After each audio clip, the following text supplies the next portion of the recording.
जिनेन्द्र तो તમે જોવો છો કે અમે આવી રીતે દર વખતે એક્ઝિબિશન લગાવીએ છીએ એ વસ્તુ ધ્યાનમાં રાખીને કે હમણાં મોંઘવારી દિવસે દિવસે વધે છે અને લેડીઝ લોકોને આમ તેમ જવાનું તહેવારમાં થોડુંક પોસિબલ નથી કે બોમ્બે જઈએ કે કશે બી તો અમે બધી લેડીઝો મળીને એવો વિચાર કર્યો કે દર તહેવારમાં આવી રીતે મળીને બધા સ્ટોલ મૂકીએ, થોડા રિઝનેબલ રેટ મૂકીએ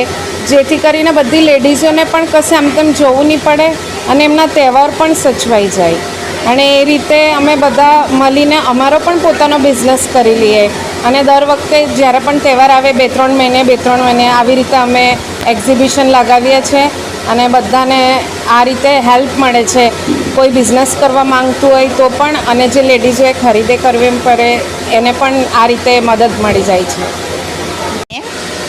હું બધું જન્માષ્ટમીનું આઈટમ રાખું છું, લાઈક વાઘા છે, ઝૂલા છે, પોશાક છે ને ઘણું બધું આઈટમ છે. સિંહાસન છે, ચોકી છે, શ્રૃંગાર છે કૃષ્ણ ભગવાનનું, આ રીતે બધું આઈટમ રાખીશું. આરતીની થાળી છે, બધી રિઝનેબલ રેટ છે અને બધું નવું જ છે.